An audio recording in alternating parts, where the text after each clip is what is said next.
అశ్రు నయనాల మధ్య వీర జవాన్ మురళీ నాయక్ అంత్యక్రియలు జరుగుతున్నాయి. మురళీ స్వగ్రామం కల్లితండాలో ప్రభుత్వ లాంఛనాలతో అంత్యక్రియలు నిర్వహిస్తున్నారు. వీర జవాన్ కు వీడ్కోలు పలికేందుకు మంత్రులు, నేతలు, ప్రజలు పెద్ద సంఖ్యలో పాల్గొన్నారు. జవాన్ ను చివరిసారి చూసేందుకు వేల సంఖ్యలో స్థానికులు తరలివచ్చారు. జవాన్ అంతిమ యాత్రలో పాల్గొన్న డిప్యూటీ సీఎం పవన్ కళ్యాణ్ జాతీయ జెండాతో నివాళి అర్పించారు. జాతీయ జెండాను పట్టుకుని యాత్రలో పాల్గొన్నారు.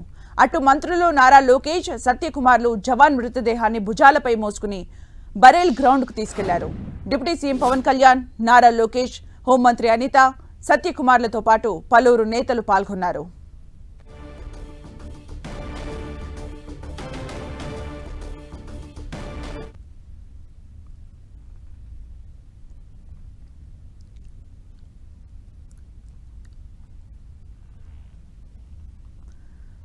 రైట్, మనం విజువల్స్ లో చూడొచ్చు. వీర జవాన్ అంతిమ యాత్రకు వేల సంఖ్యలో అక్కడికి స్థానికులు చేరుకున్నారు. అలాగే ప్రభుత్వం తరపు నుంచి కూడా డిప్యూటీ సీఎం పవన్ కళ్యాణ్ కూడా వీర జవాన్ కు నివాళులు అర్పించారు. మనం విజువల్స్ లో చూడొచ్చు. అక్కడ అందరూ కూడా నివాళి అర్పిస్తున్న సందర్భం ప్రభుత్వ లాంఛనాలతో వీర జవాన్ కు అంతిమ వీడ్కోలు పలకడానికి ఎక్కడెక్కడి నుంచో అక్కడికి చేరుకున్నారు స్థానికులు. అశ్రు నయనాల మధ్య వీర జవాన్కు వీడ్కోలు పలుకుతున్నారు. జాతీయ జెండాను ఊపుతూ, అంటే నిజానికి ఒక జవాన్కు నిజంగా నివాళి అంటే జాతీయ జెండాతోనే అని చెప్పుకోవచ్చు. మనం విజువల్స్లో చూడొచ్చు. డిప్యూటీ సీఎం పవన్ కళ్యాణ్ జాతీయ జెండాను అక్కడ ప్రదర్శిస్తూ ఉన్నారు. వీర జవాన్కు అంతిమ వీడ్కోలు పలకడానికి, అశ్రు నయనాల మధ్య అంతిమ వీడ్కోలు పలకడానికి అక్కడికి వేల సంఖ్యలో స్థానికులు చేరుకున్నారు. ప్రభుత్వం నుంచి కూడా మంత్రులు కూడా అక్కడికి చేరుకున్నారు, నేతలు కూడా అక్కడికి చేరుకున్నారు, నివాళి అర్పించారు. కుటుంబ సభ్యులకు అండగా ఉంటామని భరోసా కల్పిస్తున్నారు. దేశం మొత్తం కూడా జవాన్ కుటుంబం అంటే దేశం మొత్తం కూడా అండగా ఉంటుంది. ఇంకా ప్రభుత్వం తరపు నుంచి కూడా భరోసా కల్పించారు. మనం విజువల్స్లో చూడొచ్చు. వేల సంఖ్యలో అక్కడికి చేరుకున్నారు. వివిధ ప్రాంతాల నుంచి వీర జవాన్కి అంతిమ వీడ్కోలు పలకడానికి అక్కడికి చేరుకున్నారు. జాతీయ జెండాను ప్రదర్శిస్తున్నారు. ప్రభుత్వ లాంఛనాలతో అంత్యక్రియలు నిర్వహిస్తూ ఉన్నారు.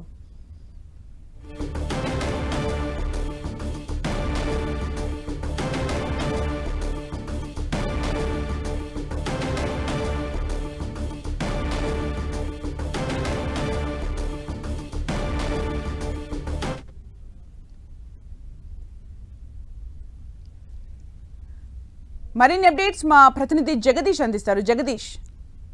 మిత్ర, ఈ సత్యసాయి జిల్లా పెనుగొండ నియోజకవర్గం గోరంట్ల మండలం కల్లితాండాలో వీర జవాన్ మురళీ నాయక్ అంత్యక్రియలు కొద్దిసేపటి ఉంటాయి. ఉదయం నుంచి కూడా ప్రజలు అలాగే ప్రజాప్రతినిధులు సందర్శనార్థం మురళీ నాయక్ మృతదేహాన్ని ఇంటి వద్ద ఉంచారు. ఈ కార్యక్రమంలో డిప్యూటీ సీఎం పవన్ కళ్యాణ్ తో పాటు మంత్రి నారా లోకేష్, సత్యకుమార్, అలాగే అనగాని సత్యప్రసాద్, హోంమినిస్టర్ అనితతో పాటు ప్రజాప్రతినిధులు పాల్గొన్నారు. ఇదే విధంగా ఉదయం నుంచి కూడా భారీ సంఖ్యలో మురళీ నాయక్ మృతదేహాన్ని చూడడానికి భారీ సంఖ్యలో ప్రజలైతే పాల్గొన్నారు. జై జవాన్ జై కిసాన్ నినాదాలతో కల్లితండా మొత్తం హోల్సేల్ చెప్పచ్చు. ఇంటి దగ్గర నుంచి 12 గంటలకు పార్టీ బయహాన్ని అంతిమయాత్రగా తీసుకొచ్చారు. అంతిమయాత్ర ర్యాలీలో కూడా భారత్ మాతాకి జై అంటూ నినాదాలు చేస్తున్నారు. ఆర్మీ సిబ్బందితో పాటు ఎన్సీసీ క్యాడెట్లు, ప్రజలు కూడా అంతా కూడా భారత్ మాతాకి జై భారత్ సమర్పించే మురళీ నాయక్ అమరహాయ్ అంటూ కూడా నినాదాలతో హోల్సేల్ నేపథ్యంలో ఇంటి దగ్గర నుంచి బరెల్ గ్రౌండ్ కి వెళ్ళడానికి దాదాపు గంట సమయం పట్టింది. అంటే జస్ట్ 20 మీటర్ల ఉన్న బరెల్ గ్రౌండ్ కి గంట వస్తే ఒక్కసారిగా మురళీ నాయక్ అంతిమయాత్రలో భారీ సంఖ్యలో ప్రజలు రావడంతో పోలీసులు కూడా గట్టి బందోబస్తు ఏర్పడ్డారు. ఇక్కడ కూడా ఎలాంటి అవాంఛనీయ సంఘటనలు జరుగుతుందో అంతిమయాత్ర పూర్తి చేసి ఈ అంతిమయాత్ర వాహనంలో మంత్రి నారా లోకేష్ తో పాటు సత్యకుమార్ కూడా వాహనంలో భారతీయ విజయంతో పాటు వాహనం పూర్తి మళ్ళీ కొంచెం దూరం దిగి భారతీయ విజయాన్ని కూడా భుజాలపై మోస్తారు. ఈ విధంగా అక్కడికి తీసుకెళ్లిన తర్వాత వారి కుటుంబ ఆచారాల ప్రకారం అంత్యక్రియలు పూర్తి చేసిన తర్వాత అటు ఆర్మీ జవాన్ల ఉగ్రబంధులు సెల్యూట్ చేసిన తర్వాత మురళీ నాయక్ పార్టీని కుంతలో పూర్తి చేశారు. అనంతరం భారత జాతీయ జెండాను ఆర్మీ అధికారులు మురళీ నాయక్ తల్లిదండ్రులకు అందజేస్తే ఈ విధంగా పూర్తి మొత్తం ఇక్కడ అన్ని కూడా పూర్తి అంత్యక్రియలు కూడా పూర్తయి నారా లోకేష్ కూడా ఇప్పుడు ఇక్కడ నుంచి బయలుదేరి వెళ్లారు. కుటుంబ సభ్యులు ఇంకా అక్కడి నుంచి ఇంటికి తీసుకెళ్లే ప్రయత్నం చేస్తున్నారు. ఇంకా బరెల్ దగ్గర ప్రజలైతే తండోపతండాలుగా వచ్చి చూసే ప్రయత్నం చేస్తున్నట్టు కూడా చూస్తూ ఇంతటితో సింధూర్ యుద్ధంలో మృతి చెందిన వీర జవాన్ మురళీ నాయక్ అంత్యక్రియలు పూర్తి అయినాయని చెప్పొచ్చు. ఇది ఇక్కడ తాజా పరిస్థితి. Right, thank you Jagadish for the updates. అయితే అక్కడికి వేల సంఖ్యలో స్థానికులు చేరుకున్నారు. అలాగే ప్రభుత్వం నుంచి కూడా మంత్రులు అక్కడికి చేరుకున్నారు. పాడెను కూడా మోసిన సందర్భాన్ని మనం చూసాం. అయితే గౌరవ వందనం సమర్పించిన తర్వాత అంత్యక్రియలు ముగిశాయని కూడా చెబుతూ ఉన్నారు.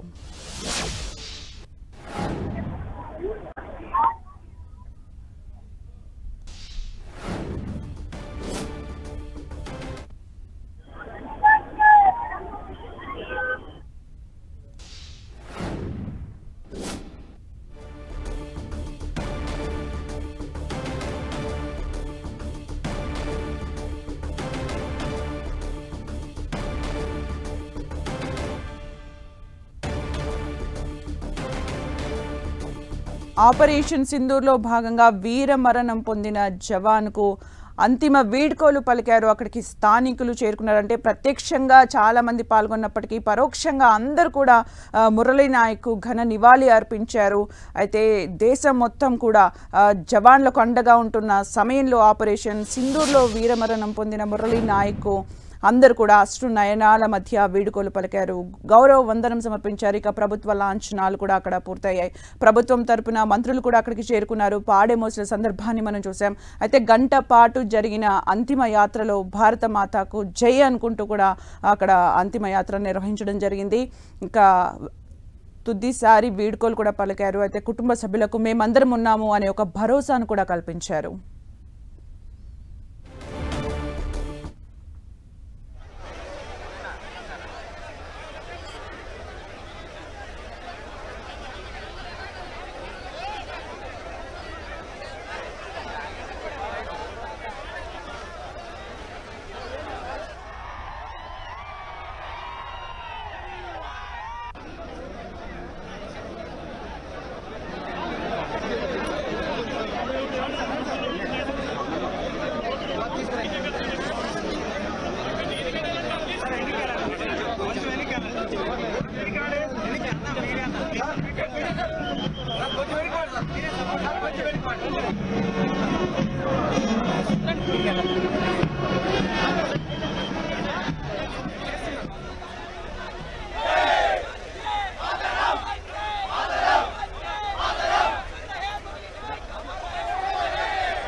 రైట్, ఇక మరిన్ని అప్డేట్స్ మా ప్రతినిధి జగదీష్ అడిగి తెలుసుకుందాం. జగదీష్. హరిత అనంతపురం జిల్లా శ్రీ సత్యసాయి జిల్లా పెనుగొండ మండలం గోరంట్ల మండలం కల్లితాండాలో వీర జవాన్ మురళీ నాయక్ అంత్యక్రియలు కొద్దిసేపటి క్రితం ముగిశాయి. కల్లితాండాలో ఉదయం జవాన్ ఇంటి వద్ద పార్థివ దేహాన్ని ప్రజల సందర్శనార్థం అలాగే విఐపీల సందర్శనార్థం ఉంచారు. 11 గంటల వరకు కూడా మంత్రి నారా లోకేష్, డిప్యూటీ సీఎం పవన్ కళ్యాణ్ తో పాటు జిల్లాకు సంబంధించిన మంత్రులు, ప్రజాప్రతినిధులంతా కూడా పాల్గొన్నారు. ఈ నేపథ్యంలోనే పార్థివ దేహానికి నివాళులు అర్పించి కుటుంబానికి భరోసా కల్పించారు. ఖచ్చితంగా మీ కుటుంబానికి కేంద్ర రాష్ట్ర ప్రభుత్వాలు అండగా ఉంటాయి, మీరేమో ఆధారపడాల్సిన అవసరం, ధైర్యంగా ఉండాలి, మీ కొడుకు భారతదేశం కోసమే ప్రాణాలు అర్పించారు. శత్రువుల తీవ్రవాదుల ఊటాలో యుద్ధంలో జరిగిన దాడిలో 3 తీవ్రవాదులను అంతమొంచి చివరకు తీవ్రవాదుల తోటకు బలైనాడు మీ కొడుకు మురళీ నాయక్. భారతదేశం మీ కొడుకును గుర్తింపు ఉంటుంది. ఖచ్చితంగా మురళీ నాయక్ విగ్రహాన్ని గోరంట్ల మండల కేంద్రంలో ఏర్పాటు చేస్తామంటూ కూడా మంత్రులు చెప్పిన పరిస్థితి కలదు. ఈ నేపథ్యంలోనే ఉదయం నుంచి మంత్రి నారా లోకేష్ దగ్గరుండి అక్కడే కుటుంబ సభ్యులతో పార్థివ దేహం వద్ద ఉండి మళ్ళీ అంతిమయాత్రలో కూడా పార్థివ దేహంతో పాటు వాహనంలో కూర్చొని దిగి మళ్ళీ భుజాలపై సత్యకుమార్ అలాగే నారా లోకేష్ ఇద్దరు కూడా మురళీ నాయక్ పార్థివ దేహాన్ని బ్యారల్ గ్రౌండ్ వరకు కూడా మోశారు. ఈ నేపథ్యంలో అక్కడికి వెళ్ళినాక కుటుంబ సభ్యుల ఆచారం ప్రకారం అంత్యక్రియలు చేసి అనంతరం ఆర్మీ అధికారుల గౌరవవందనంతో సెల్యూట్ చేసి మురళీ నాయక్ అంత్యక్రియలు కూడా పూర్తి చేశారు. అనంతరం గాల్లో కాల్పులు జరిపిన అనంతరం సెల్యూట్ చేసి గౌరవం స్వీకరించిన తర్వాత మురళీ నాయక్ పార్థివ దేహాన్ని గుంతలో పూడ్చిపెట్టారు. ఈ నేపథ్యంలో ఇంకా ఇప్పుడు అన్ని కూడా అంత్యక్రియలను పూర్తి చేసి ఇక్కడ నుంచి నారా లోకేష్ కూడా బయలుదేరి వెళ్లారు. అనంతరం ఆర్మీ అధికారులు మురళీ నాయక్ తల్లిదండ్రులకు జాతీయ జెండాను అందజేశారు. ప్రస్తుతం అయితే ఇప్పుడు కల్లితాండాలో అంత్యక్రియలన్నీ పూర్తయి, కానీ అన్ని అంత్యక్రియలో పాల్గొనడానికి చుట్టుపక్కల జిల్లాల నుంచి కూడా భారీ సంఖ్యలో పాల్గొన్నారు. నిన్న విమానాశ్రయం నుంచి బెంగళూరు నుంచి ఇంటికి రాత్రి 10 గంటలకు చేరుకోవడానికి కూడా దాదాపు 8 గంటల సమయం పట్ల అడుగడుగున మురళీ నాయక్ పార్థివ దేహాన్ని చూడడానికి ఓకే జనాలు అయితే ప్రజలు భారీ సంఖ్యలో పాల్గొన్నారు. భారత్ మాతాకి జై, భారతదేశం కోసం ప్రాణం అర్పించిన మురళీ నాయక్ అమర్ హయంతో కూడా న్యాయాలతో హొరెత్తించారని చెప్పొచ్చి అందరం అంత్యక్రియలు పూర్తి అయిన తర్వాత నారా లోకేష్ వెళ్లారు. ఈ తల్లిదండ్రులకు రాష్ట్ర ప్రభుత్వం నుంచి వచ్చే అన్ని కూడా ఖచ్చితంగా కల్పిస్తాము, అన్ని మాట్లాడినాక 2-3 రోజుల్లో ఒక ఇచ్చేస్తామన్నట్టు కూడా పవన్ కళ్యాణ్ సొంత నిధుల నుంచి 25 లక్షలు ప్రకటించారు. అలాగే నారా లోకేష్ కూడా 10 లక్షల రూపాయలు ప్రభుత్వం మిగతా కూడా అన్ని కూడా ఇస్తామని కూడా చెప్పిన పరిస్థితి కనబడుతుంది. ఈ నేపథ్యంలో చూసుకుంటే అంత్యక్రియలన్నీ పూర్తయి ఇంకా బరెల్ గ్రౌండ్ లో భారీగా సంఖ్యలో ప్రజలు ఇంకా అక్కడే ఉన్నారు. ఈ రోజు సాయంత్రం వరకు కూడా తండోపుతండాలుగా ప్రజలు అక్కడికి చేరుకొని నివాళులు అర్పించే ప్రయత్నం చేస్తున్నట్టు చెప్పొచ్చు. Thank you Jagadish for the updates.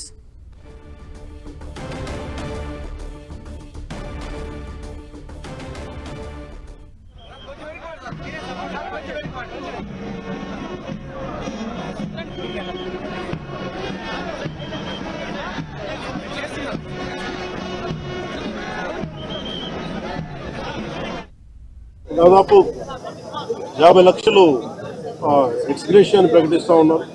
అలాగే ఒక 5 ఎకరాల పొలం అని కూడా తెలియజేశారు. అలాగే 300 గజాలు ఇంటి స్థలం అని కూడా అనౌన్స్ చేశారు. అలాగే ప్రభుత్వంలో వాళ్ళకి ఎవరికైనా సరే వాళ్ళ నాన్నగారికి కానీ ఎవరికి కానీ ప్రభుత్వ ఉద్యోగం కూడా ఖచ్చితంగా ఇవ్వాలనేది క్యాబినెట్లో ముందు పెట్టి నిర్ణయం తీసుకుంటాం. ఇవన్నీ కాకుండా నేను అదనంగా వ్యక్తిగతంగా నేను కూర్చోబెట్టి ప్రస్తుతం 25 లక్షల రూపాయలు మన కుటుంబానికి నా వ్యక్తిగతంగా నేను సాయం చేస్తానని తెలియజేసుకుని ఇది ఇలాంటి పరిస్థితులు రాకూడదని కోరుకుంటాం. కానీ దురదృష్టవశాత్తు ఇలాంటివి జరిగినాయి. మనం అందరం ఇలాంటి పరిస్థితుల్లో భారతదేశ ప్రభుత్వానికి, ప్రధానమంత్రి గారికి, అగ్ర నాయకత్వానికి, ఆర్మీకి, నేవీకి, ఎయిర్ ఫోర్స్కి, ఎంటైర్ డిఫెన్స్ ఫోర్సెస్కి ఇది మనం అండగా ఉండాల్సిన సమయం. పాకిస్తాన్ జనరల్, ఆర్మీ జనరల్ కూర్చోబెట్టి రెచ్చగొట్టి ఒక వారం ముందు, ఏప్రిల్ 22 ఒక వారం ముందు రెచ్చగొట్టి ఉగ్రవాదుల్ని ప్రేరేపించి అమాయకులైన మనుషులను చంపించేసి దానికి పర్యవసానమే. ఇక్కడ 47లో వాళ్ళు విడిపోయారు, వాళ్ళకి దాహం తీరల. 4 యుద్ధాలు చేశారు ఇప్పటిదాకా, దాహం తీరల. ఇప్పటికీ అమాయకులను పట్టణ పెట్టుకుంటా ఉన్నారు. సీజ్ ఫైర్ అన్న తర్వాత కూడా సీజ్ ఫైర్ ని వైలేట్ చేసిన ప్రభుత్వం అక్కడ నిజంగా చెప్పాలంటే ఒక బనానా రిపబ్లిక్. దానికి ఎవరు మాస్టర్స్ తెలియదు పాకిస్తాన్. వాళ్ళు చేసే అరాచకాలు, వాళ్ళు చేసే మనకి స్పాన్సర్డ్ టెర్రరిజం ఇండియాకు ఒక ఇబ్బందిగా తయారైంది. ఇది మన బాంబే, ముంబై దాడులు కావచ్చు, కశ్మీర్ లో ఎథ్నిక్ క్లెన్సింగ్ కావచ్చు, ఇది ఒక రిపీటెడ్ కోయంబత్తూర్ దాడులు కావచ్చు, పేలుళ్లు కావచ్చు, జామా మస్జిద్ పేలుళ్లు కావచ్చు, లేదా గతంలో జరిగిన మనకి గోకుల్ చాట్ పేలుళ్లు కావచ్చు, లుంబిని పార్క్ పేలుళ్లు కావచ్చు, ఇవన్నీ కూడా ఎక్కడో చోట దీనికి ఒక ముగింపు పలకాలి. దీనికి ఒక బలమైన గుణపాఠం చెప్పాలనేది నరేంద్ర మోదీ గారి అందరికీ ప్రజలందరూ కోరుకున్నారు. ఆయన పాకిస్తాన్ కూడా ఏకంగా భారతదేశం పైన రాత్రికి రాత్రి మిసైళ్లు కానివ్వండి, డ్రోన్లు పంపించి మన కీలకమైన ఇన్స్టాలేషన్స్ పైన అటాక్ చేయాలన్న ఆలోచనలు ఉన్నప్పుడు మన జవాన్లు దేశానికి నిలబడి మేము నిలబడతాం, మేము పోరాడతాం, దేశాన్ని మేము కాపాడతాం చెప్తాం జరిగింది. కుటుంబాలకి దూరంగా, తల్లిదండ్రులకి దూరంగా వాళ్ళు అక్కడ ఉండి దేశం కోసం అహర్నిశలు నిలబడుతున్న వ్యక్తులు. ఈరోజు జవాన్లు అక్కడ నిలబడారు కనుకనే, పోరాడుతున్నారు కనుకనే భారతీయులు, ఆంధ్రులు మనం ఇక్కడ హాయిగా బతికే పరిస్థితి.